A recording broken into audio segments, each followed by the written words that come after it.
After 20 years and the mistress. For 20 years, Amara poured her life into the school she built from nothing.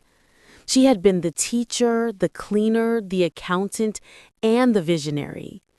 Back when her husband, Chuka, had nothing, it was her savings, her ideas, and her sleepless nights that turned a rented classroom into what would one day become Amara International Academy.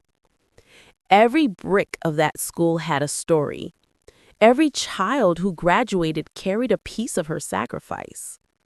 So when Chuka walked into her office one Thursday afternoon, his face cold and voice steady, she never imagined what would come next. "Amara," he said, adjusting his cufflinks, "it's time to let Areza take over the school." She looked up slowly, unsure if she heard him right. "Who?" she asked. "Areza," he repeated. The same Areza who had been around for just 6 months?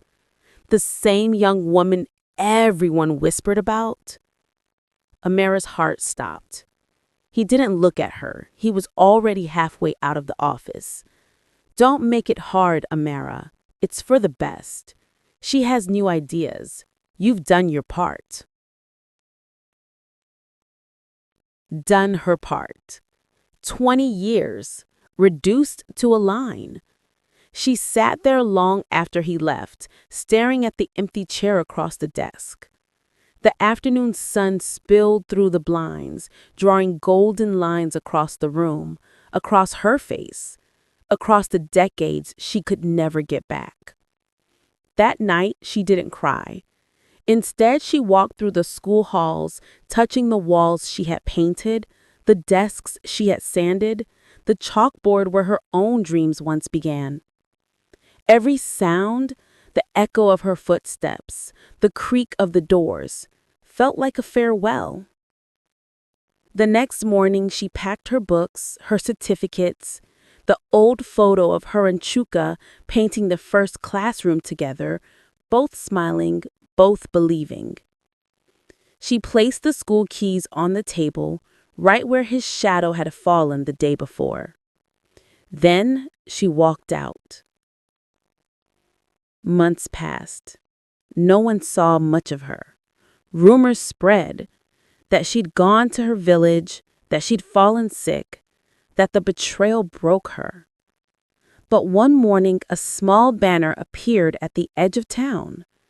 Gracefield Academy, where every child begins again. People laughed at first. The building was small, the walls unpainted, the benches uneven. But Amara didn't mind. She taught the children herself.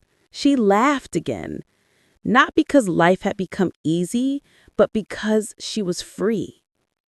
And as the months turned into years, Gracefield Academy began to grow.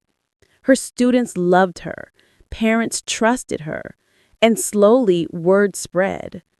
Not about the man who left her, but about the woman who rebuilt herself. One afternoon, a little girl came to her crying because another child had mocked her handwriting.